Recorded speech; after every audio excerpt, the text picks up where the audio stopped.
Meu nome é Pedro Gonçalves, sou coordenador das viagens de descoberta cultural da Nomad. Comigo hoje está também o Mateus Brandão, líder de viagem da Nomad, uma das pessoas que faz parte da equipa da Nomad também há mais tempo. E hoje os dois iremos falar desta viagem, da nossa nova viagem de Ladakh, Reino dos Himalaias. E queria-vos dizer que temos um conjunto de imagens e um bocadinho sobre a viagem para partilhar convosco e para desvendar. Se alguém tiver perguntas a fazer, eu peço-vos que nós vamos ter um período no final para questões. Para além disso, ao longo da sessão vamos ter assim alguns momentos a final de cada capítulo em que será o ideal para colocarem questões e coloquem à vontade. O nosso objetivo é mesmo esclarecer-vos sobre a viagem, tirar-vos alguma dúvidas que possam ter, associar a vossa curiosidade sobre esta região e conseguir partilhar um bocadinho do que é a nossa paixão também por esta região da Índia, Ladakh. Ora, mais uma vez, Mateus, é um prazer estar a partilhar contigo esta sessão hoje. Igualmente. Um, É mais uma conversa sobre o Ladakh, das muitas que tivemos ao longo dos últimos meses e ao longo do ano 2025. O- esta, esta viagem nasceu de uma produção que foi realizada durante o ano 2025, em que o Mateus, eu e também o Nuno Costa, um dos técnicos de produto da agência, nos debruçámos sobre a região de Ladakh para desenvolver esta nova viagem que agora aqui estamos a apresentar. A viagem em questão do Ladakh vem de uma história já antiga da Nomad. A Nomad tem já uma relação de muito tempo com esta região. A primeira viagem que fizemos a Ladakh tem mais de 10 anos. Desde então, essa viagem hoje já não existe, mas desde então sempre mantivemos uma vontade grande de voltar, de voltar à região, porque lá tem alguns ingredientes que nós consideramos serem muito apelativos, muito únicos, e daí todo este apelo que nós sentimos por ele. Ladakh é uma região da Índia, embora não corresponda muito ou nada, ou se calhar ao primeiro imaginário que as pessoas têm da Índia. Fica bem na zona noroeste da Índia, um bocado encaixada entre o Paquistão e o Tibete, e é uma região onde se vive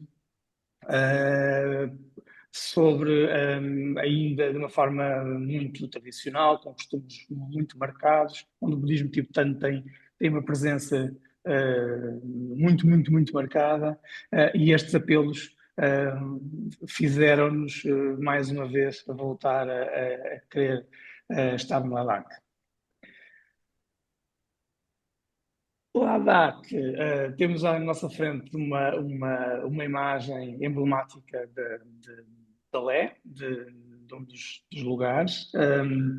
E Mateus, pedia-te, se calhar, que nos mostrasse, explicasse um bocadinho o que é que nos levou, o que é que nos fez olhar para o Ladakh e querer criar uma nova viagem ali. Bem, uma vez mais, boa noite a todos, antes de mais. Uh, nós, eu creio que nós idealizamos esta viagem a partir de um conceito que nós entendemos ser muito forte, que é esta ideia de que o Ladakh é o último reduto da cultura tibetana e que só através do contacto com as pessoas que o habitam é que nos será possível compreender essa mesma ideia, mas também como essa tradição se encontra ameaçada e se está a transformar. O Ladakh, como tu disseste ainda agora, é um território de cruzamentos, fica entre a Índia e o Tibete, nos Himalaias, naquilo que nós chamamos de Himalaias indianos. É um território de cruzamentos entre budismo e islão e entre nomadismo e agricultura de subsistência. Nós falaremos um pouco mais aprofundadamente sobre isto mais para a frente, mas para deixar aqui apenas alguma contextualização histórica, o Ladakh é frequentemente descrito como este último reduto vivo da cultura tibetana, porque, ao contrário do que aconteceu no Tibete, nunca sofreu o processo de culturação chinesa, não é? Que se seguiu à ocupação do território em 1950. Enquanto que no Tibete muitas das instituições religiosas foram destruídas ou profundamente controladas, no Ladakh a vida monástica, a língua tibetana, não é? Os rituais budistas e a organização comunitária continuaram, grosso modo, de uma forma relativamente ininterrupta. Historicamente, o Ladakh foi um reino tibetano independente, embora ligado cultural e linguisticamente a Lhasa, mas politicamente autónomo até ao século XIX. E foi a sua integração na Índia, que é um Estado laico e plural, que permitiu precisamente preservar o budismo tibetano em mosteiros que ainda hoje continuam não só habitados, como perfeitamente funcionais. E, portanto, aquilo que nós iremos visitar não é apenas património turístico ou uma recreação, é bastante real, ou seja, é uma transposição do que eram esta realidade tibetana que agora se encontra no Tibete. Para esta preservação contribui também o isolamento geográfico de que falávamos agora, né? Nós, quando sobrevoamos a região, quando voamos de Delhi para Leh, por exemplo, para o início da viagem, vamos perceber facilmente isso, né? Porque é uma região que fica encalhada ou entalada ali naquela cordilheira gigante.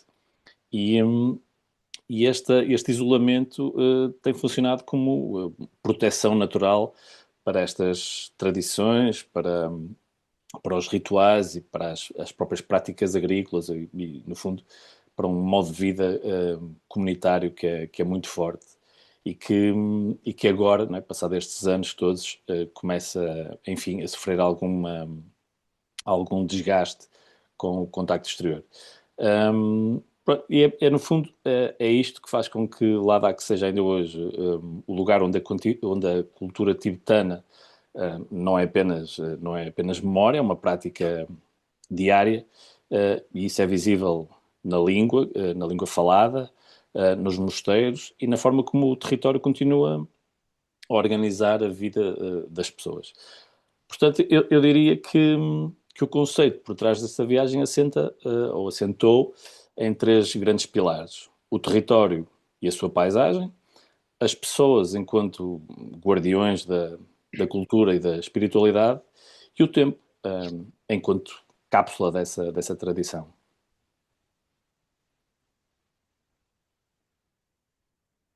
Ora, atento neste conceito que tu foste descrevendo e que temos aqui em imagem sobre alguns dos seus pontos, Uhum.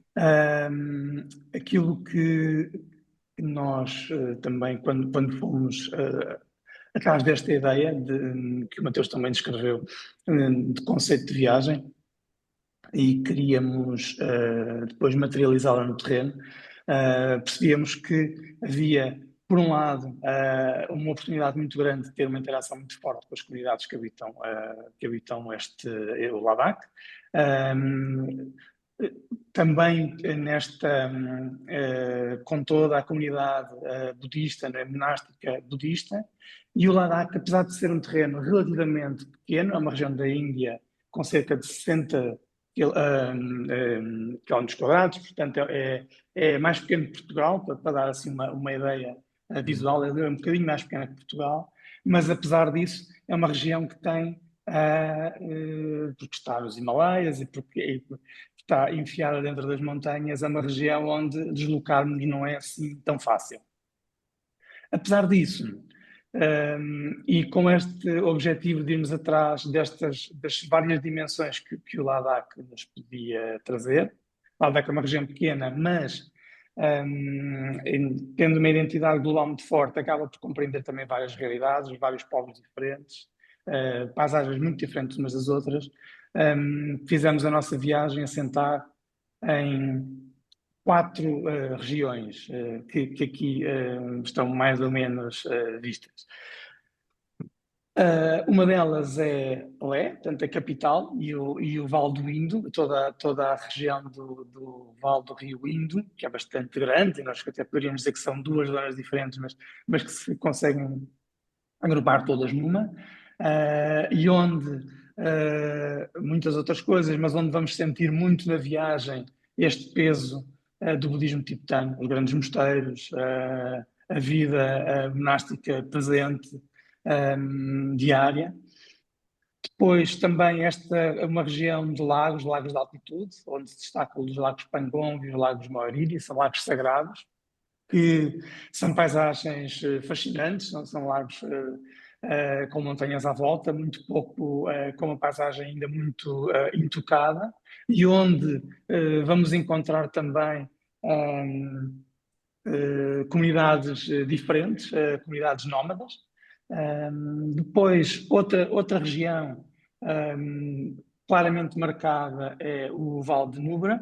O Vale de Nubra faz parte do Baltistão, portanto fica mesmo encostado ao Paquistão e faz parte do Baltistão. Etnicamente é diferente, vamos encontrar uma presença muçulmana maior, menos budista, e uma paisagem também muito diferente. E a região do Vale de Zanskar, quase intransponível ao Vale de Zanskar, é uma região isolada, onde encontramos aldeias pequenas, muito isoladas, onde todo o sentimento de isolamento de Ladakh aqui fica ainda mais marcado, é um superlativo. E, por um lado, estas quatro regiões mais ou menos correm todo o país, portanto vamos todo o país, toda a região de Ladakh, e ao mesmo tempo elas espelham todas as realidades em termos de paisagem e de culturas, pelo que acabamos por chegar a uma viagem muito completa nesta perspectiva de conseguir mostrar todas as dimensões do Ladakh. Para vos mostrar um bocadinho mais de cada uma, Mateus, peço-te agora que possas dar assim um bocadinho mais de destaque a cada, e começando exatamente, também pronto, começamos a nossa viagem, que é Lé. Sim, Lé será o nosso ponto de partida e de término da viagem. Lé podemos dizer que é o centro cultural e espiritual de Ladakh, e será então a nossa base. E terá outro aspecto relevante na nossa viagem, que é ser aqui que iremos fazer a nossa aclimatização. Nós estamos a falar de um território que estará, ou de uma viagem que estará praticamente sempre acima dos 3.000 metros. Na verdade, se calhar não é praticamente, é mesmo sempre acima dos 3.000 metros. Lé fica a 3.500 e, portanto, este lado prático de chegarmos e nos aclimatarmos aqui será fundamental. Lé é a antiga capital do reino de Ladakh e foi durante séculos um ponto de encontro entre rotas comerciais, tradições religiosas e diferentes comunidades. A cidade fica num vale, portanto protegido pelas montanhas. Muito próximo fica o passe de Kardungla. Lá, na verdade, significa passe, e Ladakh, portanto, será a terra dos grandes passes. Portanto, a cidade é basicamente o centro político e espiritual da região. Ainda hoje é a partir daqui que se articula grande parte da vida religiosa da região. Tanto assim é que é muito comum encontrarmos ou o Dalai Lama estar presente aqui nesta zona. Na verdade, quando fazia a prospecção, ele esteve presente durante uns dias a dar uma série de palestras numa espécie de residência que ele acaba por ter aqui nesta zona. Portanto, vai ajudar-nos gradualmente a entrar no território. Mas esta também será aquela parte da viagem que nos irá levar ao coração cultural e espiritual do Ladakh. Porque é aqui que se encontram alguns dos mosteiros mais importantes da região e onde a herança tibetana se manifesta de forma mais visível e contínua. Estes são mosteiros que não são apenas locais de culto, são centros de aprendizagem, de transmissão cultural e de organização comunitária. Portanto, são muito, muito importantes. Nós vamos visitar, assim, só para dar exemplo daqueles que são os mais relevantes.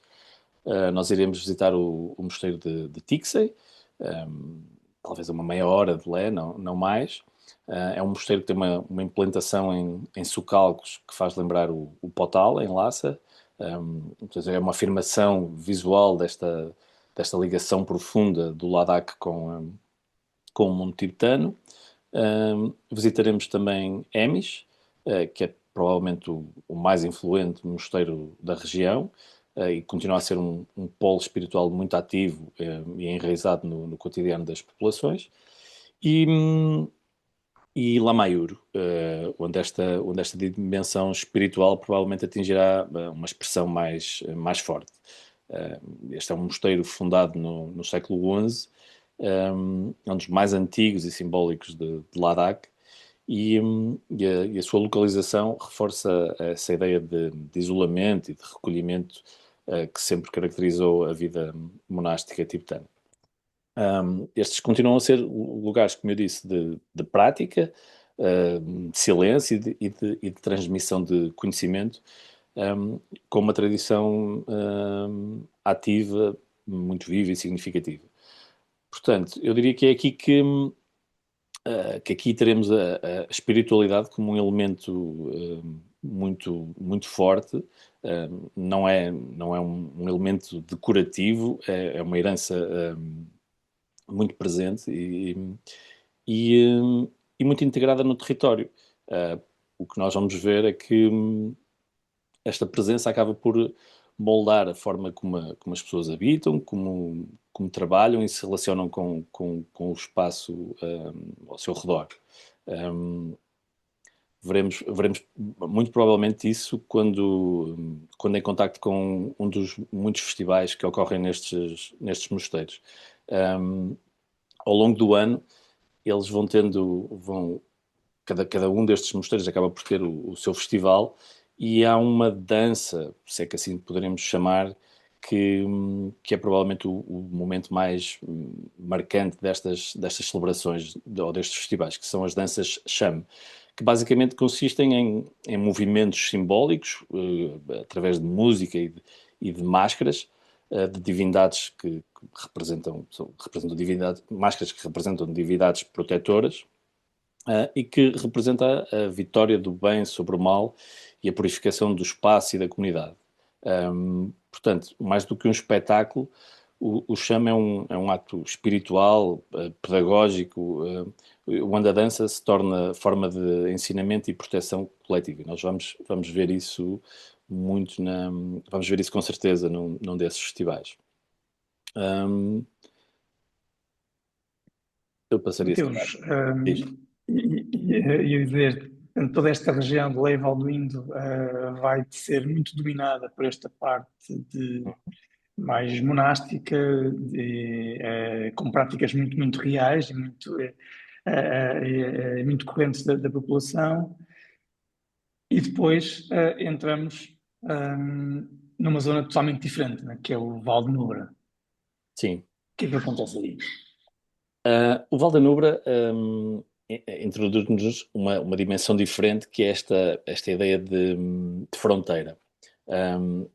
geograficamente continuamos numa zona de altitude, né, de planalto, portanto a presença das montanhas continuará a ser marcante, o clima extremo, mas culturalmente entramos num território onde a identidade se torna mais complexa, como tu dizias há pouco. Um, a Nubra foi historicamente uma região de passagens, esteve sempre ligada a rotas comerciais que conectavam o Tibete, a Ásia Central e o subcontinente indiano. E é aqui que vive o povo Balti, que embora tenha origem tibetana, professa o Islão, algo que resulta de séculos de cruzamento cultural e religioso. E, e nós visitaremos Turtuk, né? E será aqui que esta convivência se tornará particularmente visível. Nós aqui vamos lado a lado ter o minarete da mesquita com as bandeiras de oração, num contraste que mostra uma coexistência pacífica, embora a zona, ao longo dos tempos, tenha sido sempre um polo de conflitos, mais obviamente, entre exércitos do que propriamente entre as populações. Portanto, estamos a falar de um território que, apesar de culturalmente contínuo, foi sendo politicamente dividido entre a Índia e o Paquistão, separando o Ladakh do Baltistão.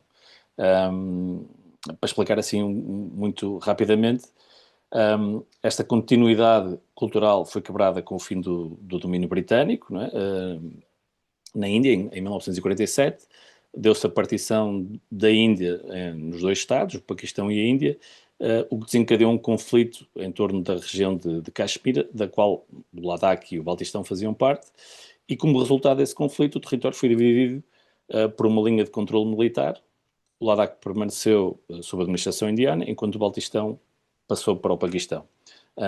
Esta divisão política separou comunidades que partilhavam a mesma geografia e história, criando uma fronteira moderna num espaço que sempre funcionou como corredor cultural. E nós vamos ver isto no contacto com, a, sobretudo com uma família que eu conheci durante o período de prospecção e que nos vai explicar como parte da família ficou do lado de lá, e como uma coisa muito curiosa, não é?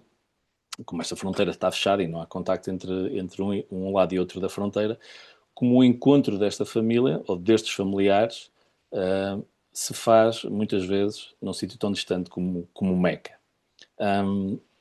Portanto, esta ida a Turtuk, que é quem vier na viagem vai perceber que estaremos numa estrada sem saída.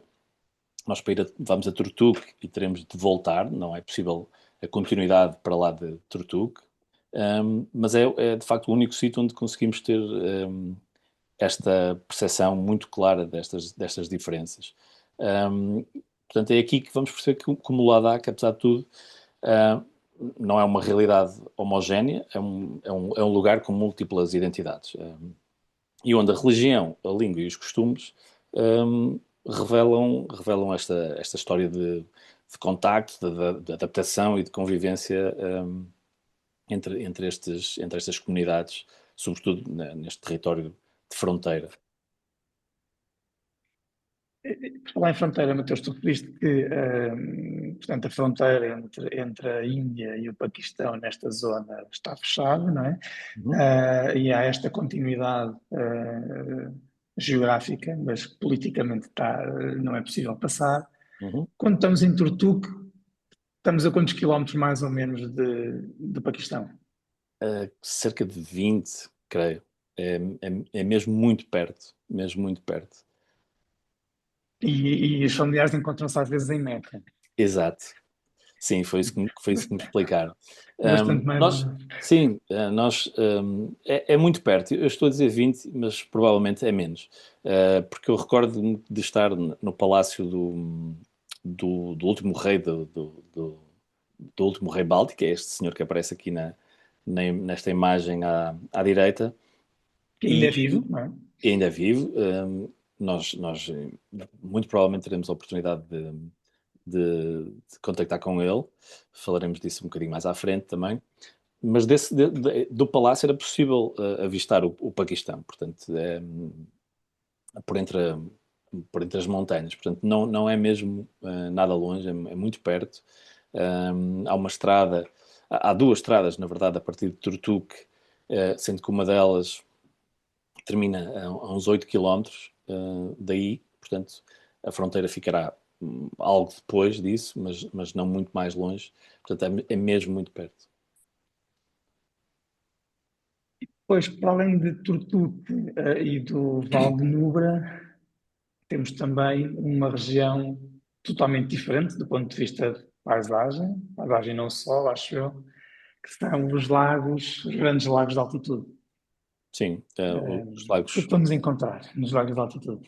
Sim, aqui os lagos Pangong e Moriri, aqui o que mais se destacará será a paisagem, em primeiro lugar, e depois o contacto com o povo Shangpa. Mas basicamente os lagos Pangong e Moriri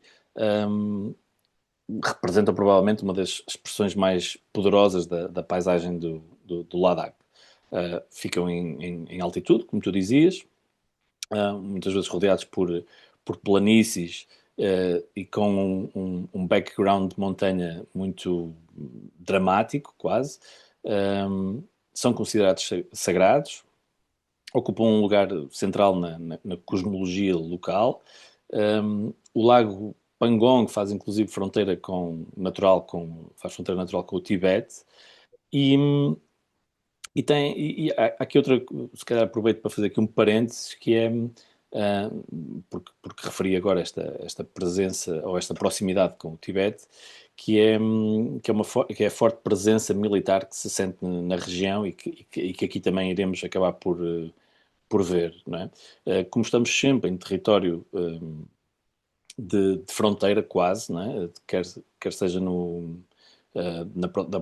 quando falamos da proximidade ao Paquistão, quer seja quando falamos da proximidade à China, nomeadamente ao Tibete, estamos sempre a falar de zonas com fronteiras mal resolvidas, digamos assim. E, portanto, há sempre uma forte presença militar e aqui também se irá sentir. Mas, apesar disso, como eu estava a dizer, este é sobretudo o território natural do povo Shangpa, que é um povo nómada de origem tibetana e que creio que podemos dizer que a sua vida se organiza basicamente em função dos rebanhos de iaques e de cabras pashmina que detêm, não é? Portanto, o cotidiano destas populações está intimamente ligado ao ritmo das estações, às condições climáticas e à leitura constante que fazem da paisagem, da paisagem, sim, sobretudo por uma questão de pastagens para as quais têm que levar os seus rebanhos. Nós vamos, nós vamos ficar nesta zona, ou seja, a zona dos lagos Pangong e Moriri, 3 dias. E é ao permanecer neste lugar que compreenderemos melhor este lado nómada desta comunidade. Um, Nós vamos provavelmente ter vários contactos com o povo Shangma ao longo destes dias, sendo eles nómadas. É sempre muito difícil saber exatamente onde é que eles estão. E vamos também perceber como esta vida, ou como este modo de vida também se encontra ameaçado.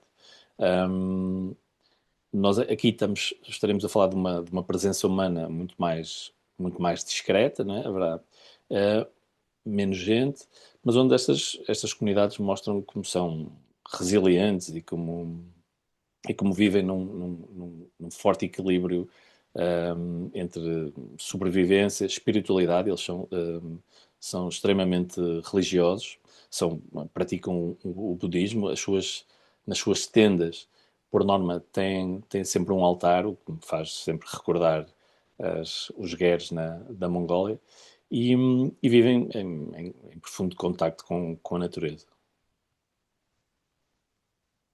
E desta zona tão inóspita, por um lado, e que nos leva a este sentimento de até onde é que a vida humana consegue resistir e de alguma forma escolhe viver, um, saímos desta região e vamos para outra região, também ela, embora paisagisticamente muito diferente, também muito remota, muito isolada, que é o Vale Sim, de Zanskar. sim. O que é que vamos encontrar no Vale de Zanskar? O Val de Zanskar é provavelmente a zona mais isolada e exigente do Ladakh. Ela durante muito tempo, ou durante séculos, creio que podemos dizer, esteve praticamente inacessível. Durante parte do ano, né, ou seja, durante o inverno, estas regiões ficavam completamente isoladas e, na verdade, isso foi contribuindo para a preservação de um modo de vida profundamente ligado à terra e ao ciclo das estações e, no fundo, em torno daquilo que é verdadeiramente essencial. Um, Estamos a falar de comunidades que vivem sobretudo da agricultura, uma agricultura de subsistência, obviamente, sempre básico, num equilíbrio delicado entre aquilo que a terra dá e o que a comunidade necessita. Eu diria que atravessar Zanskar será uma experiência que exige atenção e flexibilidade, né? Estamos a falar de estradas muito duras, né? Em montanha, repito, sinuosas, que atravessam vários passos de montanha muito próximos dos 5.000 metros e onde as condições, quer seja da estrada, quer sejam, obviamente, as condições da estrada muitas vezes mudam por força das condições meteorológicas, mas condições que podem mudar muito rapidamente, lembrando-nos que neste território é a montanha que marca o ritmo, não somos nós. No fundo, mais do que o desafio físico, esse desafio físico vem pela questão da altitude. Um, eu acho que aqui Zanskar será uma lição de resistência e adaptação. Um, por outro lado, há uma grande autenticidade que, como eu disse, resulta da permanência dessas comunidades uh, que continuam a viver segundo lógicas basicamente ancestrais e moldadas pelo território e por um forte sentimento de pertença àquele sítio. E se o Ladakh, na sua globalidade, é uma região onde não há muito turismo, de onde não vamos encontrar na viagem muitos viajantes, ou muitos estrangeiros, com exceção de Lé e a zona mais próxima, e aqui os grandes mosteiros mais visitados. Esta, se calhar, é talvez a zona mais remota, onde chegamos na viagem, e uma das zonas mais remotas de todo o Ladakh, não? Sim, indiscutivelmente. Alguns dos sítios por onde vamos passar têm estradas que abriram muito recentemente. Eu estou a olhar aqui para a fotografia que temos aqui do lado esquerdo do mosteiro de Puctal e a verdade é que até há coisa de um ano, diria, uh, não era possível lá chegar de carro. Era preciso uma caminhada de algumas horas, até 2 horas, até ali chegar. Um, e muitas das aldeias por onde nós vamos passar sofriam do mesmo. Havia uma estrada muito rudimentar que fecharia quando as condições meteorológicas eram adversas, sendo que não era preciso muito para que isso acontecesse. Portanto, agora isto está um pouco diferente, mas apesar disso, continua a ser claramente a zona mais difícil e mais remota por onde iremos atravessar. Tem havido esforços grandes em aumentar a rede de estradas na região, ou pelo menos tem havido tentativas nesse sentido. Também é duro, porque é uma zona muito montanhosa onde as estradas são grandes desafios. Certamente vai, eh, essa evolução, esse progresso irá pôr em causa, se calhar, algo da vida mais tradicional, mas faz parte da evolução das regiões. E ao longo destas regiões, dentro de Ladakh, que nós visitamos, ao longo delas vamos encontrar várias dimensões culturais muito diferentes. Acho que aqui fomos já falando um bocadinho, porque as regiões e os traços culturais humanos e de interação cultural estão inevitavelmente interligados. Mas se por um lado procuramos na viagem mostrar aquelas regiões de que acabamos de falar, nessas mesmas regiões vamos em busca destas várias vertentes do ponto de vista mais humano. E para começar, não poderia ser de outra forma. É o peso que tem também no lado humano o budismo tibetano. Mateus, eu diria, o budismo, começámos a falar, será mais presente, especialmente numa visão mais monástica, em algumas zonas do país, na zona do Lé, Lamayura, todo o Vale do Indo, mas, por um lado, há mosteiros por todo o Ladakh, diria eu, e além disso, mesmo onde não há mosteiros, o budismo é muito presente. Sim, sim, mosteiros iremos encontrar ao longo de toda a viagem. É uma presença assídua e marcante. Um, mas nós vamos procurar que este contacto seja próximo e com experiências mais íntimas. Tal como tu estavas a dizer, os mosteiros ali em torno de Lé, por força de estarem, obviamente, próximo da capital, são aqueles mais turísticos, mais visitados, e embora ofereçam uma experiência interessante e sobretudo, se eu conseguirmos visitar durante um festival, por exemplo, um, nós procuramos nós vamos procurar ter uma experiência mais estreita em lugares menos visitados.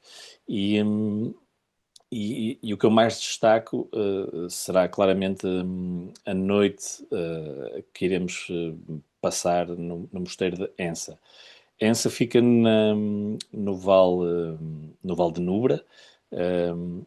Eu não sei, as pessoas provavelmente não terão uma ideia bem formada de como é a geografia do Val da Nubra, mas nós saímos de Lé em direção a norte, passando o Cardonglá e um pouco mais, depois de descermos do passe, o Mateus, desculpa rio. interromper, deixa, se calhar ia só pedir-te que cá explicasse a quem possa não saber o que é carne de lá. Pois, exato. Cardonglá, como eu disse no início, lá significa passe, e o Cardung lá é o passe que fica a norte de Lé, a 5.400 metros, mais coisa, menos coisa. E portanto é assim era até há bem pouco tempo a estrada ou o passe de montanha mais alto do mundo. Neste momento há um outro também na Índia e também em Ladakh um pouco mais alto. E nós teremos de o atravessar para chegar ao Val da Nubra. Então, como eu estava a dizer, depois de descermos do Cardonglá, o rio bifurca, sendo que seguindo para a esquerda vamos para Turtuk e seguindo para norte vamos para Ensa. E este mosteiro, que fica também assim cravado, mais ou menos, não será como Puctal, mas fica na montanha também. é assim um dos mosteiros provavelmente mais isolados que eu visitei durante toda a viagem e da viagem de prospecção. E quando lá cheguei, fiquei claramente com o sentimento de que era fantástico se conseguíssemos passar ali a noite. E portanto é um pouco isso que vamos fazer. O nosso grupo viajará até lá e, estamos a falar de um espaço que não recebe visitantes habitualmente, nem sequer para o visitarem, quanto mais para ali pernoitarem. Portanto, as condições serão muito básicas, mas, mas é o que será necessário para conseguirmos ter uma experiência real e que nos aproxime dessa espiritualidade que os monges vivem no seu cotidiano. Portanto, o ritmo das orações, a organização do dia, o silêncio, a disciplina que estrutura esta vida dos monges, eu acho que nós teremos essa oportunidade, ou é nesse sentido que a nossa visita, que esta experiência no Mosteiro de Ensa irá procurar espelhar. Portanto, no fundo, será estar presente, não é? Acordar cedo, ouvir os cânticos, partilhar o mesmo espaço que os monges, para nos aproximarmos então dessa tal espiritualidade. Isto num mosteiro que eu acho que tem uma vista incrível sobre o vale e sobre o rio à nossa frente, o que lhe dá assim um ingrediente extra fantástico. Um, Portanto, como eu disse, nós vamos ter vários momentos de contacto com este lado do budismo tibetano. Certamente teremos oportunidade de estar em outros momentos de oração, de, onde muitas vezes nos é servido o chá de manteiga. Portanto, vamos ter inteirar-nos nas orações e ter este contacto com os monges. Isso irá acontecer várias vezes. Eu acho que é uma experiência que muitas vezes simples, mas que dão, mas que nos mostrarão como é que esta vida, este lado espiritual, funciona. E então vamos ter a oportunidade de estar em contacto com monges budistas desde lugares como Tixey ou Emis ou Lamayuro, onde haverá certamente muita gente, não é? Muitos monges, uma presença intensa e forte. Há bocado falavas das danças de chama, está aqui uma imagem de uma dança de chama em baixo, portanto, Sim. durante uma festividade. E depois também nestes lugares mais isolados, mas onde continua a haver esta presença de monges budistas que mantêm os mosteiros e fazem a sua prática. Sim, estamos a falar muitas vezes de mosteiros com meia dúzia de monges ou até menos. Há um outro mosteiro a caminho de Ensa que eu visitei e que tinha um monge, era apenas ele. Portanto, são mosteiros obviamente mais pequenos, mas onde continua viva este lado espiritual do budismo, nem que seja através de um simples monge. E depois para além desta dimensão humana dos monges budistas, vai ser presente ao longo de toda a viagem em Ladakh, outra das realidades muito presentes, das dimensões humanas, e agora numa perspectiva mais étnica ou mais etnográfica, são os povos que habitam uma região tão pequena, mas que acaba por ter pessoas diferentes. Um deles é, naturalmente, o povo Ladakhi, que dá o nome à região, ou a região dá o nome ao povo, não sei ao certo. O que é que caracteriza o povo Ladakhi, Mateus, e o que é que podemos encontrar? O que é que vai ser esta experiência de contacto com este povo? Eu diria que aquilo que caracteriza o povo Ladakhi será provavelmente o seu lado, ou uma certa ruralidade, se é que posso assim dizer, um, uma vez que que a vida dos Ladaques, o seu cotidiano se organiza basicamente em função da agricultura, do clima e da comunidade, né?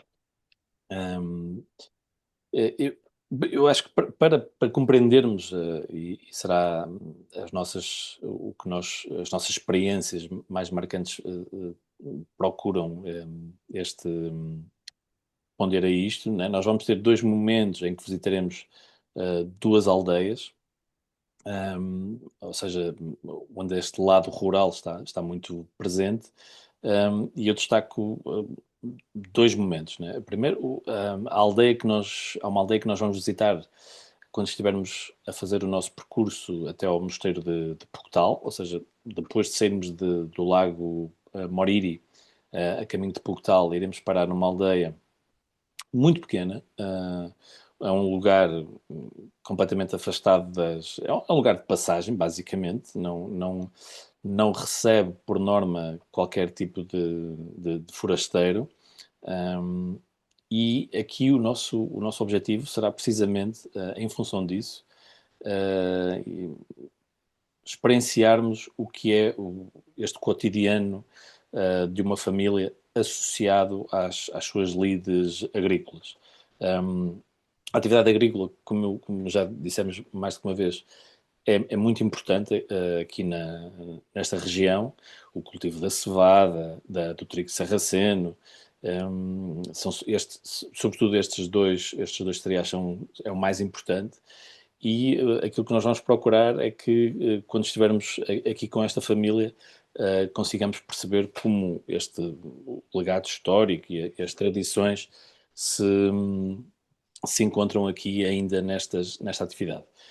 Por outro lado, depois visitaremos uma aldeia a caminho perto de Lamaiuro. É uma aldeia onde só se chega a pé.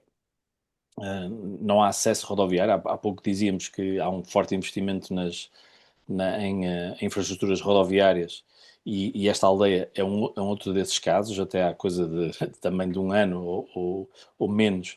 Um, Era preciso caminhar até lá durante cerca de uma hora. Agora, embora a estrada continue sem lá chegar, porque como a aldeia fica depois de um desfiladeiro, onde é impossível, quer dizer, a menos que o contornem por outro lado, não é possível chegar lá por via automóvel. E, portanto, este lado isolado vai nos permitir perceber como é que o facto destas aldeias, tal como dizíamos há pouco em relação a Zanskar, como é que estas aldeias e o seu isolamento, como é que elas, apesar disso, se mantêm ativas, né? Como é que isso molda a sua forma de viver, quais são as condições que ali encontramos, e como é que elas se adaptam aos dias de hoje. Nós aqui ficaremos em guest houses familiares, iremos partilhar as refeições com estas famílias, e, no fundo, acompanhar o ritmo do dia a dia da aldeia. Nós entendemos que esta proximidade nos irá permitir compreender como é que se vive num território onde a tradição não é preservada por escolha, mas é uma necessidade e uma adaptação e continuidade. Falaste agora da aldeia, ficamos a dormir em casas de abaques, não é? Ficamos a dormir. As casas que têm umas condições simples, não é? Acho que é algo que vai ser comum nesta viagem, e a seguir falamos um bocadinho mais dessa parte. Um, Porque é uma aldeia onde também só se chega a pé, portanto, naturalmente, não atrai muita gente. Um, Essa realidade lá daqui que vamos ter também em Lé e numa dimensão diferente em terras maiores, temos nestas aldeias, e dessa realidade da Aldaki já falámos um pouco atrás também, vamos também ter este lado do convívio com o povo Balti, e que de alguma forma, apesar de muitas semelhanças, tem também diferenças, não é?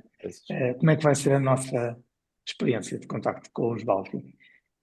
Sim, eu aqui destacaria, como disse há pouco, a nossa ida à Turtuk. E aqui a Turtuk irá revelar então essa faceta distinta do Ladakh.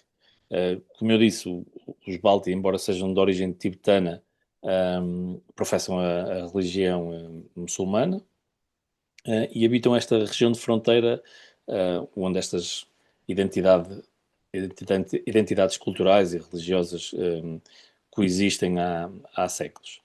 Um, Também, como eu disse há pouco, nós iremos visitar o palácio do último rei Balti, mas eu creio que será precisamente então com aquela família, é uma família que detém um restaurante de cozinha tradicional e com a qual eu acabei por estabelecer uma relação e manter contacto. E eu creio que será, sobretudo, quando tivermos a oportunidade de estar com eles, que iremos compreender então como é que é o cotidiano desta comunidade que vive entre a tradição e a proximidade desta fronteira sensível. Um, Foram eles que então me contaram a tal história dos familiares que ficaram do outro lado da fronteira e como este contacto entre eles acaba por ser muito, muito difícil e como, lá está, na, proferindo eles o Islão e sendo a peregrinação a Meca um dos pilares do Islão, acaba por ser também a oportunidade de se juntarem quando vão quando vão a Meca. Eu acho que esta experiência em Turtuk irá ajudar-nos a perceber como o Ladakh, uh, embora irá ajudar-nos a perceber que o Ladakh é um território plural, não uma identidade única, embora, como tu dizias no início, seja muito pequeno, tem várias facetas, várias expressões culturais e religiosas e que fazem parte desta mesma paisagem humana. Esse lado da, apesar de ser pequeno, não é? Mas é muito dividido. Tem montanhas muito grandes, já referiste há pouco passos de altitude, estradas que atravessam passos de altitude grandes, né? Com grandes desníveis, grandes montanhas, grandes vales, que está naturalmente contribuído também para para a manutenção destas diferenças e destas identidades tão marcadas. E Tem os do vales. povo Balti, me diz desculpa. Não, é só dizer que num sítio onde as montanhas têm esta expressão, não é? Quase intransponível, não é? De um vale para o outro, quase que temos identidades distintas, não é? Não completamente diferentes, mas distintas.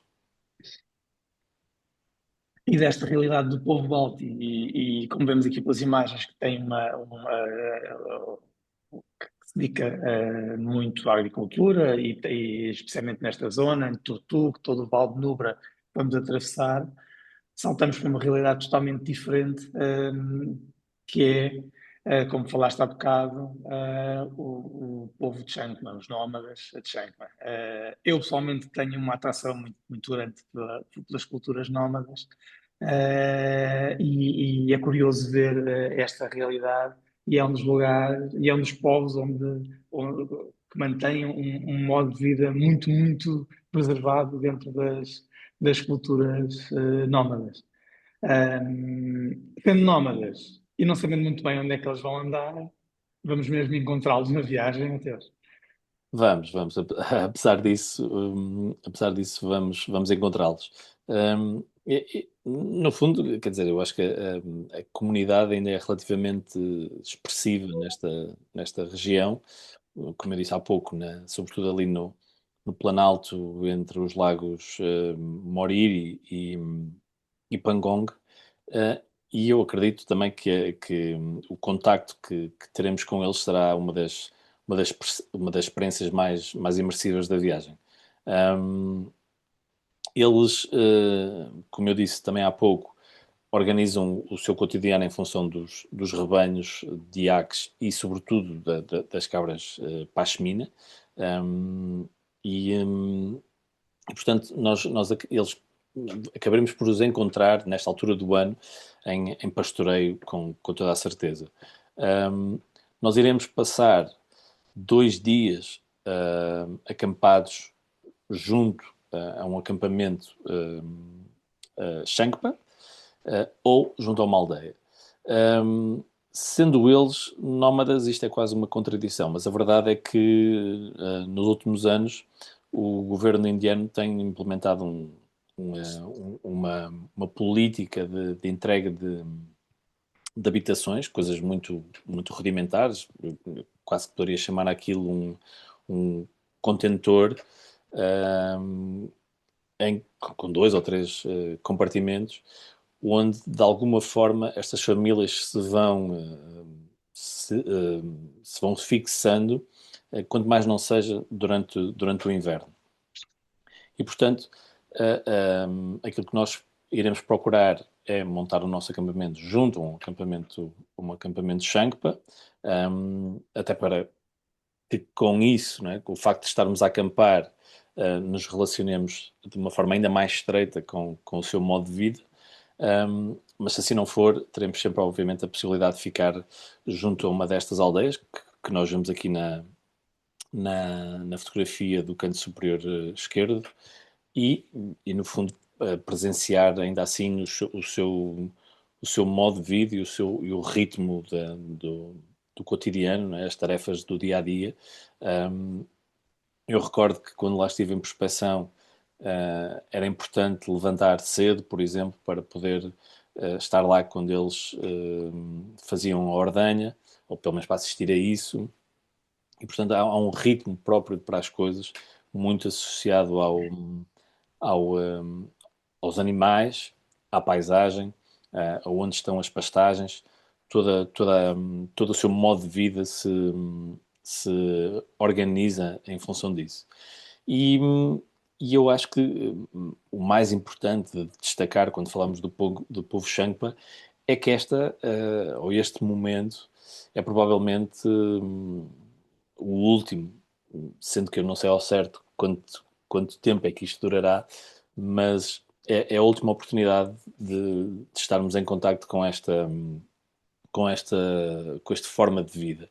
E isto porque aquilo que nós vamos perceber, e que eu tive a oportunidade de, de aprender e de assistir no contacto com eles, é que esta tradição ou este modo de vida irá desaparecer com as futuras gerações. Este é um modo de vida, como eu estava a dizer, muito duro, e os filhos destas famílias que agora passaram a ir à escola já não querem continuar a viver assim. Os próprios pais, embora lamentem que a tradição se vá a perder, eles próprios também não querem que os filhos continuem a viver assim. E, portanto, eu acho que é uma consciência muito clara ao estar aqui e ao contactar com eles de que esta forma de viver e viver naquele território específico tem os seus dias contados. E isso, na minha opinião, fará também com que esta experiência seja ainda mais marcante. E esses dias contados, por um lado, naturalmente, pelo apelo da vida noutros lugares, não é? Na vida das cidades, dos confortos que podem existir, e também como uma fuga à dureza que é esta vida. Eu acho que será algo que, de alguma forma, temos também noutras viagens da Nomad, que acho que ao passarmos por aí e os grupos de viagem ao passarem por aí vão sentir essa dureza, diria eu, no dia a dia, e que é dormir, estar, fazer essa vida dessa forma. Para nós são só 2 dias, para estas pessoas são muitos mais ao longo do ano. Exato, exato. Sim, e são 2 dias, precisamente para que consigamos estar, para que esta experiência seja o mais imersiva possível. Se fosse apenas um dia ou apenas uma noite, tornava-se demasiado superficial e, portanto, é importante ficar com o tempo. E embora nós, como eu disse, provavelmente iremos ter outros contactos pontuais, um, é importante ficar com uma comunidade ou com um pequeno grupo e poder partilhar ali um dia completo e todo o seu cotidiano para assimilarmos um pouco melhor o que é esta forma de viver. Aqui terminamos um bocado, terminamos toda a nossa dimensão cultural da viagem quando a destacamos desta forma, em termos de povos. Mas depois há outras dimensões da cultura que são expressadas de outras formas e que ao mesmo tempo são dimensões e são temas práticos, diria eu, das viagens. Um deles é a gastronomia e que, começando pelos dias com os Chankla, serão comidas muito simples e rudimentares. Noutros lugares de viagem também haverá comidas simples e rudimentares. Por outro lado, também há boa comida, não é que essa não seja boa, mas também há alguma diversidade ao longo deste território de Ladakh.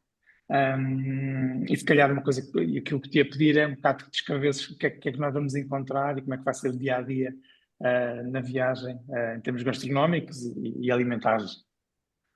Sim, primeiro dizer que a comida faz parte da experiência cultural. Para nós, pelo menos, ela é um dos aspectos mais importantes das nossas viagens.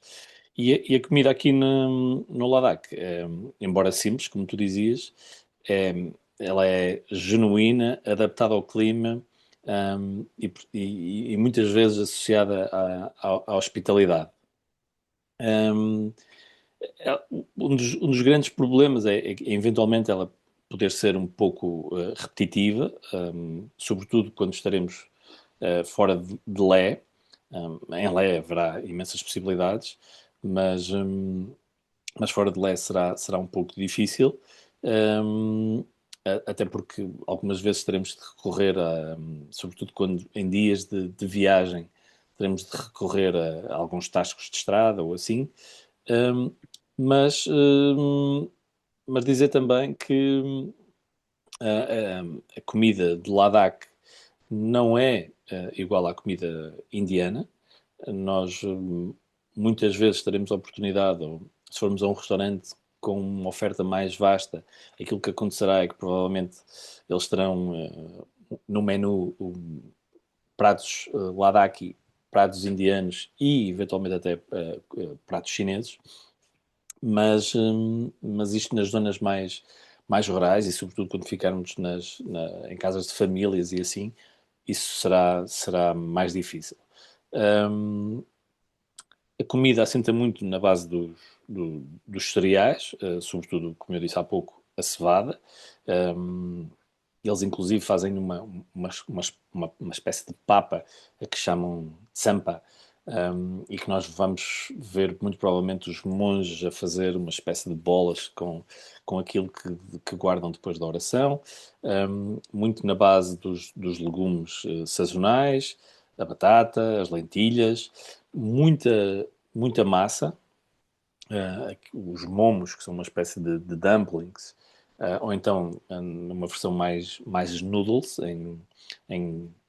com caldos, como vemos aqui na imagem da direita. E depois arroz, produtos lácteos, sobretudo a manteiga e o iogurte. A carne surge de forma mesmo muito pontual, e sobretudo em contexto mais festivo ou familiar. Tipo, peixe é praticamente inexistente. Não há mar muito perto. Não. Isso por um lado. A comida vai ter, por um lado, pode ter este lado mais repetitivo, como o Mateus dizia, e eu partilho da ideia do Mateus. Acho que se consegue comer bem no Ladakh e é claramente um traço de identidade cultural muito, muito forte. Sem dúvida. Um, e depois acaba por partilhar também muito de todo este corredor entre Ladakh, Tibete até à Mongólia. Há muitas semelhanças e diferenças, mas há muitos traços que passaram, né, ao longo desta cultura tibetana, que alarga por toda esta região. Sim. Outro ponto que é sempre, mais uma vez, um aspecto cultural e um aspecto prático é o alojamento. Vamos dormir em lugares muito diferentes uns dos outros nesta viagem. Um, Fora de Lé, vamos ter alguns desafios. Desafios também porque vamos na viagem a lugares pouco visitados e, portanto, não há muita oferta. Mas, Mateus, o que é que nos podes dizer sobre como é que são as dormidas ao longo desta viagem a Laraque? Ok. As dormidas serão claramente um desafio. Nós, em Lé, teremos, teremos o conforto normal e expectável de um hotel. Um, fora de Lé, as coisas mudam um pouco de figura. Nós vamos recorrer, sobretudo, a pequenos alojamentos, muitas vezes rudimentares, aquilo a que localmente se chama de homestay, muitas vezes com quartos triplos, eventualmente com casa de banho partilhada, obviamente isto resulta, como estavas a dizer, do isolamento dos lugares que iremos visitar. Temos também as tais 2 noites de que falávamos em tendas, no Lago Moriri, uh, quando estivermos então com o povo Shangpa. E, temos uma noite na tal aldeia de que falei há pouco, a caminho de Puctal, onde iremos ter que. O grupo irá dividir-se em dois espaços comuns, digamos assim, ou seja, com pequenos colchões e iremos dormir, digamos que no chão, ou nesse espaço partilhado. E depois a noite no mosteiro, que também será muito rudimentar, eventualmente no pátio exterior do mosteiro, portanto é algo que, para o qual eu chamo a atenção, obviamente, mas que são as condições possíveis numa região que, como viemos a dizer até agora, tem estes constrangimentos, não? E a experiência só vive ou só é possível nestas condições. Um, será um pouco assim. Sim, claro, e tu te referiste ao alojamento de Lé. Ele é a nossa base de arranque da viagem, portanto é de lá que partimos, né? E temos logo no início da viagem para conhecer a região, no final regressamos a Lé. Pronto, ele é um hotel que nos oferece todos os confortos. É um hotel até de traça tradicional, o próprio Sim. edifício, mas que nos oferece todos os confortos, de quartos com casa de banho privativa, não falta nada, tem tudo. O resto da viagem pode ser um bocadinho antítese disso, mas é claramente a consequência de conseguirmos estar em lugares que, por um lado, são pouco visitados e que eles próprios, os alojamentos onde vamos ficar, também eles próprios têm uma identidade cultural muito forte e passam o que é o Ladakh, quer pelos sítios em si e quer pela interação que vamos ter também com as pessoas, com os seus donos, né? Com as pessoas que lá Claro. estão. Deixa-me só acrescentar, porque não falei disso, mas parece-me importante. Eu há pouco disse que iríamos ter situações em que as casas de banho seriam partilhadas, um, e haverá outras em que as casas de banho são espécie de latrina. Uma, nestas aldeias, sobretudo na aldeia de Tara, a tal aldeia a que eu disse que teríamos à qual só conseguimos aceder caminhando, ou chegando lá a pé. Os quartos têm o aspecto que vocês veem aqui na imagem da direita, mas não têm casa de banho. E a casa de banho é então assim um espaço bastante simples, uma latrina seca, não é? Ou seja, nós temos que atirar para lá a cinza ou a terra e, e no fundo, pronto, são essas as condições que iremos encontrar. Condições duras, acho que é algo que vamos encontrar nesta viagem, várias coisas.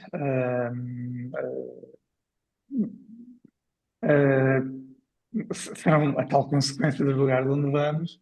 Sim, E condições duras encontramos também na forma como nos deslocamos, os transportes da viagem.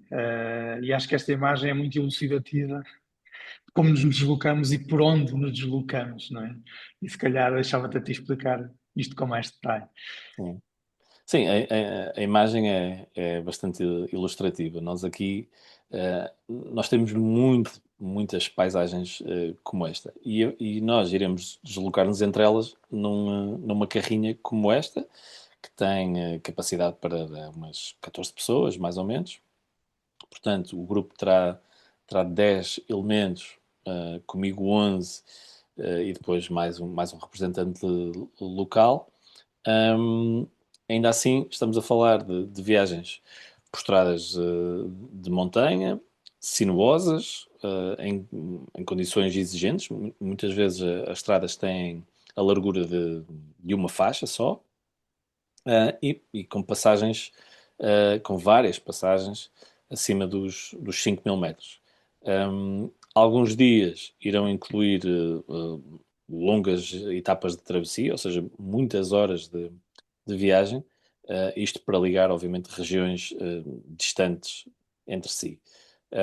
Nós estamos a falar no total, a viagem, no total da viagem iremos percorrer qualquer coisa como 1.200, 1.400 quilómetros, dependendo um pouco da rota e das condições meteorológicas, mas será mais ou menos isto que iremos percorrer.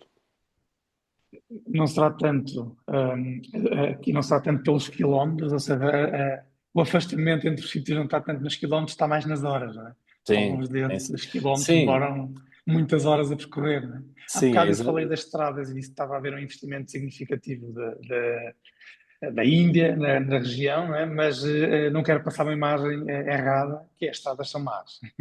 Está a sim, haver um investimento porque está a haver construção de estradas onde não existiam, portanto eram lugares onde não se chegava de carro, mas muitas das estradas, não todas, há estradas de asfalto, claro, mas algumas das estradas são de terra e têm más condições.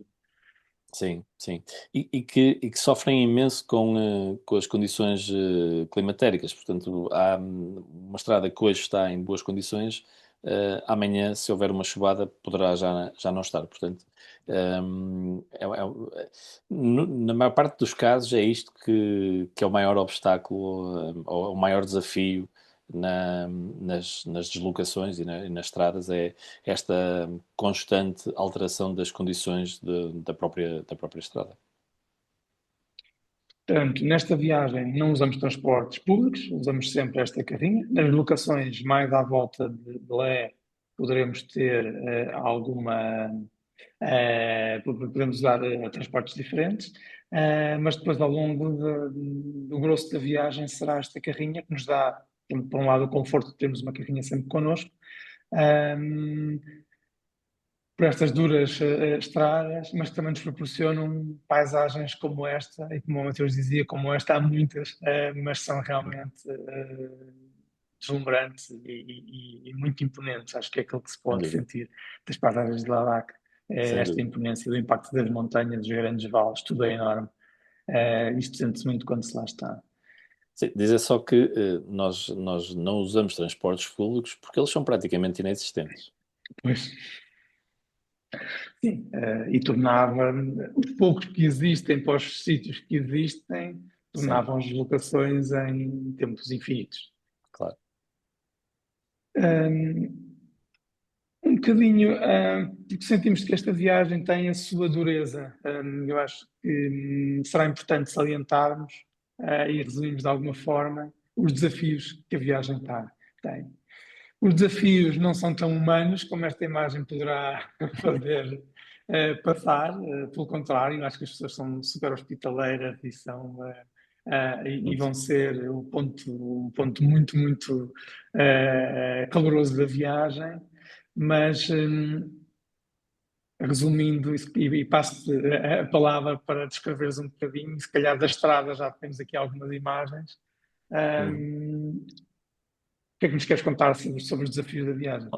Pronto, eu começaria por relembrar a questão da altitude. Eu acho que esse será o primeiro grande desafio e e que irá afetar praticamente, que nos irá afetar a todos, muito provavelmente de formas diferentes. Como eu disse, a viagem decorre entre os 3.500 ou 3.000 e os 5.000 metros. Portanto, embora depois o ritmo da viagem esteja pensado para minimizar estes riscos, a altitude será uma constante. Sobre isto, dizer que nós recomendamos fortemente que os viajantes, quando consultarem quando forem à consulta do viajante, procurem aconselhamento sobre o tema, sobre uma eventual toma de fármacos dedicados à prevenção da doença de altitude. Existe, por exemplo, a acetazolamida que minimiza isto, mas obviamente isto terá de ser aconselhado por um médico.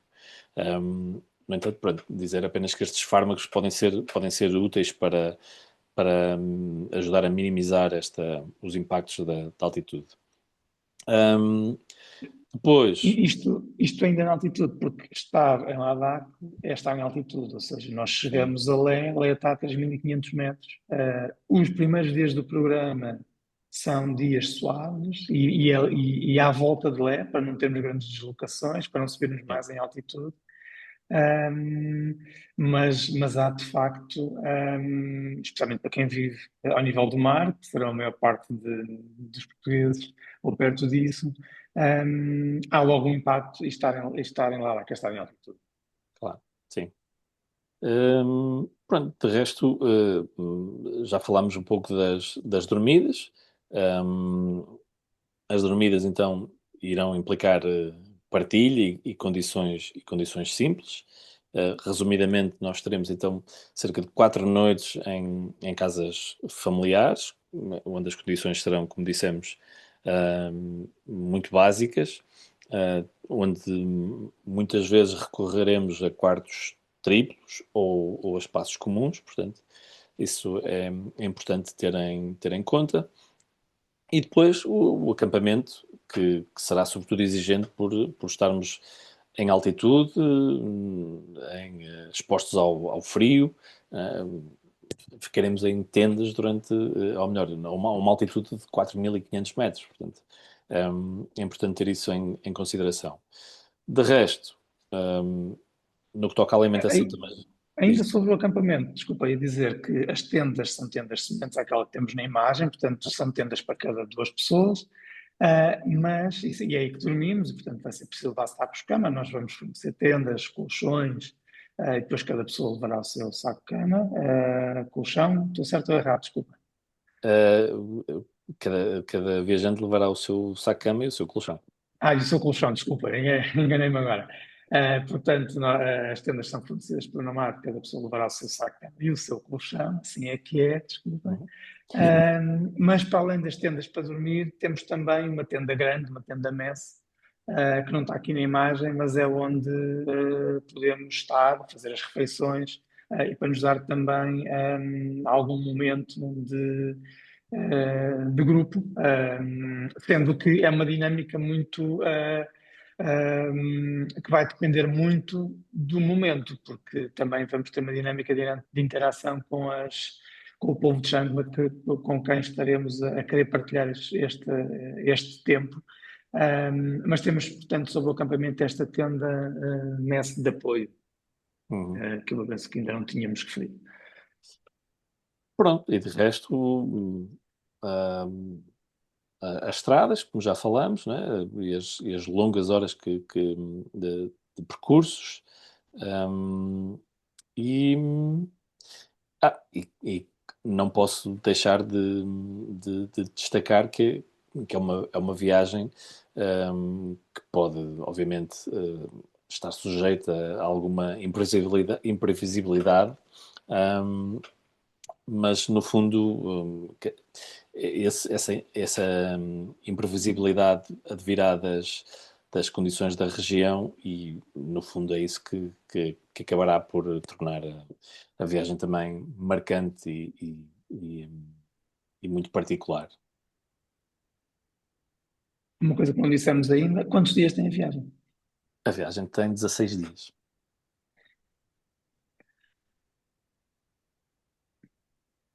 Ora, e com esta parte final, nós fechamos aquilo que temos previsto para vos falar da viagem. Ahm, Temos um espaço agora para quem tenha perguntas e queira colocar à vontade para o fazer. Eu peço-vos que abram o microfone e intervenham. Eu estou com um problema técnico, não consigo visualizar sempre toda a gente, mas se alguém tiver uma questão, coloque, nós damos resposta. Eu tenho aqui umas questões de caráter prático. Uma é para que temperaturas é que nos devemos preparar? E que Olá, condições Luís. climatéricas? Eu diria que na Mongólia as condições eram mais severas. A Luís partilhou comigo condições de viagem duras numa viagem da Mongólia. Mas Mateus, Delicioso. boa, ainda bem. Um, e é uma viagem onde também temos este lado de muita dureza pela proximidade que queremos ter com as pessoas e com o povo nómada que a habita. Mas, Mateus, como é que é? Temperaturas aqui? Hum, é, é, se- É um pouco difícil responder porque varia muito. E pode acontecer que tenhamos um ano um pouco atípico, ou um verão um pouco atípico, como foi o de 2025, em que nós estávamos com temperaturas quase próximas dos 30 graus. Em Lé e em algumas regiões, durante o dia, obviamente. Um, mas eu diria que à noite, sem estar a avançar números, eu diria que à noite fará sempre frio, frio para usar um polar e eventualmente um casaco de penas. Mas durante o dia poderemos ter estas temperaturas que nos permitem, sobretudo se não estiver vento, que nos permitem andar de t-shirt e de calções. Um, mas isto também, a janela para estar em Ladakh é relativamente curta. Digamos que isto é entre junho e setembro, mais coisa menos coisa. Porque depois então as temperaturas tornam-se mais drásticas e é mais difícil, inclusive, circular. Portanto, isto para dizer que junho pode oferecer umas condições que e agosto já oferecerá outras. Portanto, acho que sobretudo é um pouco estar atento e se calhar talvez ver um pouco o histórico do que é que tem sido os últimos anos na região, na data em que a viagem se irá realizar.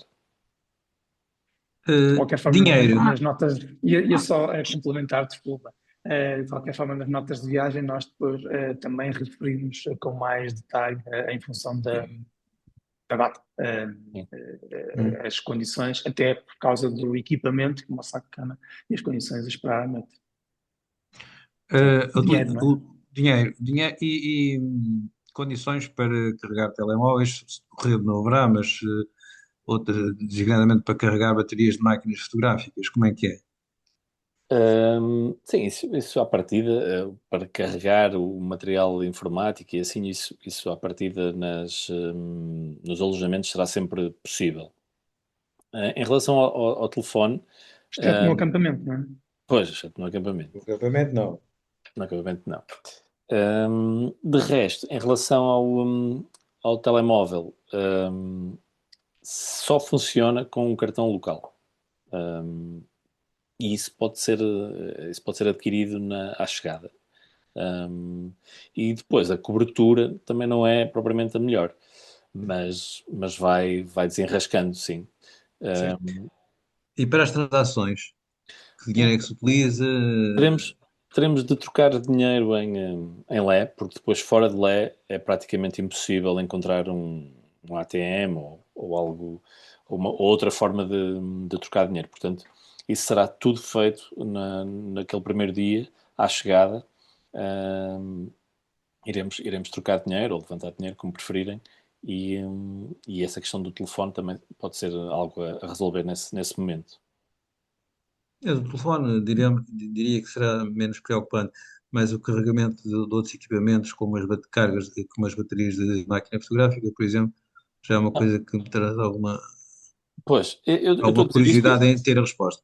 Eu estou a dizer isto e agora recordei-me de outro problema, que é, eventualmente, embora haja eletricidade na maior parte destes sítios, ela pode não estar Olha, disponível sempre. Portanto, há períodos em que há um corte de energia e, portanto, isso não será possível. Isso também será de facto um desafio, embora haja eletricidade, nem sempre é possível carregar. E temos também o constrangimento de ser um grupo, portanto, muita gente a carregar, não somos um grupo grande, mas apesar de tudo, várias pessoas a querer carregar aparelhos. Portanto, estar preparado com um bom powerbank ou dois para quem queira garantir que tem Uma máquina redundância no. fotográfica ou, Exato, etc., ou vai consumir alguma eletricidade será relevante. sim, Mas Olá, vai boa havendo noite. eletricidade, portanto, não estamos muito tempo sem eletricidade. sim.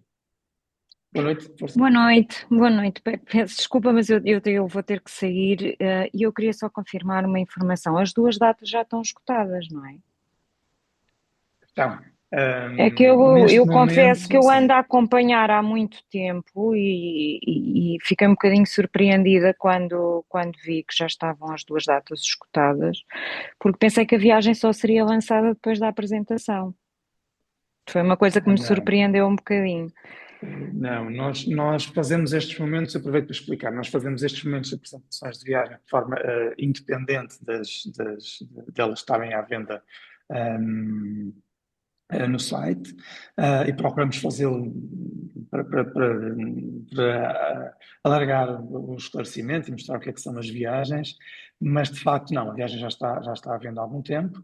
É que E eu neste momento as inicialmente duas fui datas estão ver, ainda não esgotadas. estava, e depois, pronto, confesso, como fui ver inicialmente e não estava, pensei que só colocariam mesmo, quando lançaram no Instagram, não estava, que eu nesse dia fui ver, pronto, e depois achei que só nesta fase e não vão abrir mais nenhuma data este ano, não é expectável, Para ou este é? ano, não. Eu aproveito a pergunta para dar já a resposta sobre datas. Não, para este ano não vamos ter mais datas já. Uhum.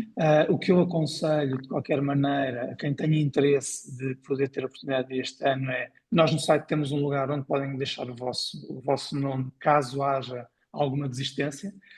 E se houver alguma desistência nas viagens, em alguma delas, receberá uma notificação automática que vos permite, portanto, fazer depois a reserva.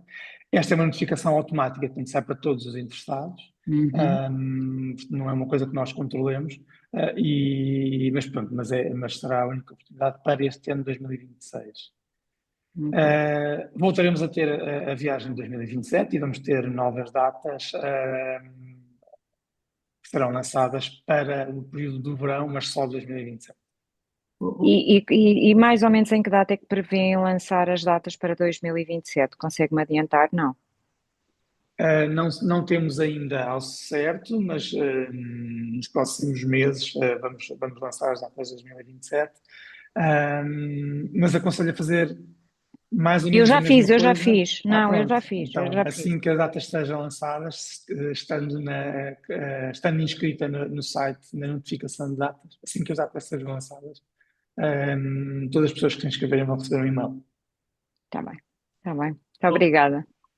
Pedro, já agora, a propósito, eu fiz 2 inscrições, mas afinal só vai uma pessoa, só vou eu. Portanto, eu vou mandar amanhã uma mensagem para as reservas a pedir a disponibilizar a outra posição. Ok, então Portanto, eu acho que temos aqui uma oportunidade. Então, eu não sei se posso, É se para, posso mandar uma mensagem à Fátima, com quem tenho trocado mensagem. Acho que sim, sim, acho que é boa ideia. sim, eu vou mandar amanhã a mensagem à Fátima, para a viagem de 20. Como é que é, Miguel? Ajuda-me. 22. 22 de junho a 7 de julho. Que vai Ok, haver. está bem. Eu vou mandar a mensagem à Fátima, então. Sim, Obrigada pela ok. informação, Luís. A minha pergunta será a seguinte: o Lonely Planet tem alguma coisa mais específica relativamente ao Ladakh ou nem por isso? Olá, Miguel. Já sabes que eu sou esquisito, portanto, quero saber sempre mais do que aquilo que vocês me dizem. Epá, não sei. Eu confesso que quando nós, o processo de produção de viagem para 2025 fez-nos consultar muita informação. Sim, Plano sim, Planet é uma coisa que nós usamos, embora não seja das nossas maiores fontes, confesso, mas claro. passamos por eles. Mas o Mateus tem ali a prova. Olé, mais nada. Não é Lonely Planet, Que não é o Então o Lonely que é? Planet. Pois está não é bem. Lonely Ali Planet, Qual é? mas pode ser uma boa introdução Sim, a quem sim. quer saber mais, se não é. Sim, que é o meu caso, quero sempre saber. Se a Mais questão, o Pedro que diga como é que eu sou. se a questão, Estava se a sempre atrás questão dele a é, perguntar-lhe coisas. pronto, se a questão for saber mais do que simplesmente onde ir tomar um café ou como é que se vai do ponto A Sim, ao ponto B, sim. eu creio que este livro é uma boa ferramenta. Portanto, o título Chama-se é Ladakh e qual é o editor? Crossroads Crossroad. Ok, of Asia. ok. Não tem tradução Não interessa. em português e é da Janet Rizvi. Ok, está bem, já vi, estou a ver. Podes mandar uma imagem para o meu mail ou Acho que podemos fazer o qualquer Pedro, coisa. tu tens o meu mail, não tens, Pedro? Sim, mas nós acho que podemos deixar aqui mesmo também, até Ou isso, no melhor próprio, ainda. Claro, Seria no útil, próprio grupo. sim. Seria Sim, bastante partilhamos com útil, toda a gente. deixar. sim, muito bem. Não sei se alguém tem mais alguma questão de ordem Ah, prática ou outra. eu por acaso tenho da viagem, eu acho que a viagem deve ser muito interessante. Este ano não dava para me inscrever porque coincidia com uma outra viagem que eu já tenho marcada com a Nomad em junho. Ficarei atenta, de facto, para o ano que vem, mas há uma coisa que é transtornante, é ter de transportar os colchões. Por amor da santa. Uma pessoa O já que é que leva um saco nós. de cama para menos 20 graus, mais o penas, o penão, já nem é um penas, é um penão, mais não sei o quê, e ainda um saco, um colchão, é transtornante, tenho que vos dizer. Nós, pronto, percebo, mas o que nós propomos aqui também podem levar colchões muito compactos, né? Podem levar colchões de ar, ou colchões insufláveis, que hoje são muito leves, muito pequeninos, e fica ao tamanho de uma garrafa d'água. Dava aqui um exemplo. Ei, não Hum, consigo pôr na câmera. Onde é que É compraste muito isso? pequenino. Qual foi o fornecedor? Isto é um Thermarest. Eu já não me lembro onde é que comprei, mas é um destes normais. Mas eu digo, Está bem. isto é minúsculo. Sim, pesa aqui, para 600 gramas ou coisa assim, não é? Sim, sim, sim, sim. É.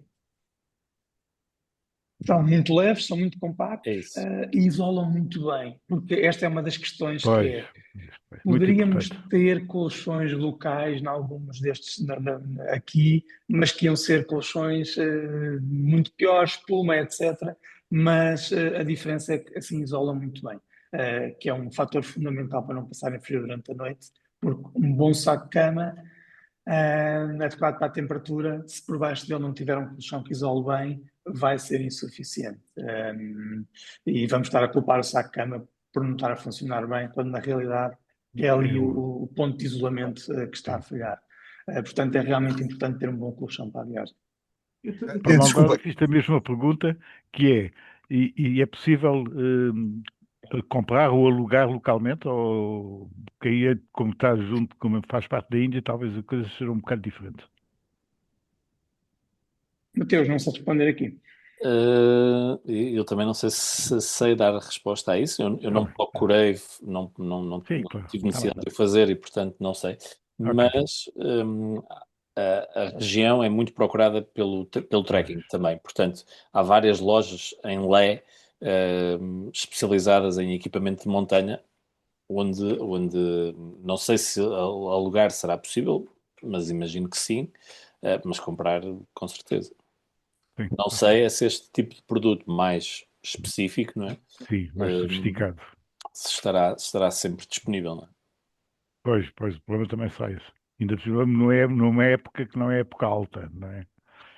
Não, será Já época é época alta. alta. É época alta. A época é muito curta. Eu diria que dentro da tal janela de que eu falei, ou seja, finais de maio, setembro, a época alta mesmo será julho. Mas apesar disso, não é? Quer dizer, é uma janela tão Sim, pequena que já é. já é época alta, exatamente. Bem, de qualquer maneira, posso procurar na internet ver o que há em Ilé em termos de lojas que possam disponibilizar equipamento.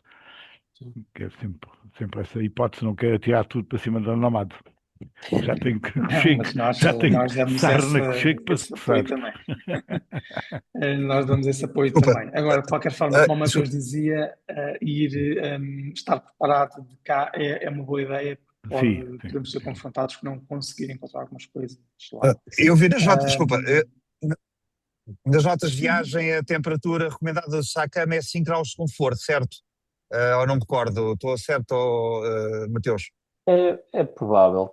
Para te ser honesto, também mas, pá, não sei de cor, mas é provável que seja isso. Se não for isso, diria que zero, mas abaixo disso não há qualquer necessidade. Ok, Não estaremos expostos a essas condições. ok, tá. Obrigado então. Uma pergunta, os voos que eu consegui tinham, só tinham a hipótese de mala de cabine. De mala de cabine, acho que nem era uma mala de cabine, era uma mochila. Eu não sei se seria por causa da ligação interna da Índia, se é normal, se também aconteceu isso a quem já tenha comprado. Estou um bocadinho preocupado também com o rigor que eles tenham ou não tenham relativamente a isso. Não sei se têm experiência nisso. A minha experiência, o que eu fiz foi, eu comprei voos de Portugal para Delhi, ida e volta, e depois, separadamente, Delhi-Lé, ida e volta. E neste voo para Lé, não sei se é desse em particular a que se refere, mas nesse voo em particular, a mala é de porão também, portanto, aliás, nem creio que me tenham dado a hipótese de ter só mala de cabine, mas posso estar enganado. Mas sim, eu irei com mala de porão e não sei. Eu já fiz o voo Delhi-Lé e não me lembro de haver limites. Pois. pois, normalmente tem mala de porão, não sei. É, Não Pois sei se eu, esse voo eu, em concreto não, mas pois não é habitual. eu Qual é a comprei companhia? comprei via Booking, já não sei, era uma mistura de companhias, mas comprei via Booking e a única hipótese que eu encontrei era realmente esta com, pelo menos assim, dentro de preços assim, sem disparar muito, era esta combinação que tinha essa característica. Mas Vou ter que ser outra ligeira. só no voo para Lé ou na viagem toda? Não, eles depois dizem que isto se aplica à sequência toda, como eu comprei em conjunto. Mas não vi, talvez no check-in eles me deem a opcional de pagar um extra de bagagem de porão. É melhor calhar é ver melhor. antes. É Pois, melhor ver antes, é melhor ver ver as antes. condições das companhias antes, até tentar perceber mesmo diretamente com o Booking, que foi pronto, Mas, portanto, já compraste. percebi que não é uma coisa normal isso, não é? O Não, Não, normal é não. conseguir-se comprar um voo normal com bagagem de porão, tudo normal. Sim. É. inclusivamente eu no meu caso, bom, mas talvez seja um pouco diferente. No meu caso tenho até 43 quilos de bagagem se quiser. Não vou chegar lá nem pensar, mas pronto. Na volta nunca sabe. Se me der Se aquelas calhar, barbacoas, se calhar ainda vais alugar espaço. Não saco, olha, com a pois, também é uma colchonete. hipótese. Não vou alugar, mas posso disponibilizar. Está bem. Não sei se há mais alguma questão. Nós, entretanto, alongámos um bocadinho mais, porque houve muitas questões, mas ainda do que estávamos à espera, mas ainda bem, estamos aqui para procurar esclarecer. Ahm,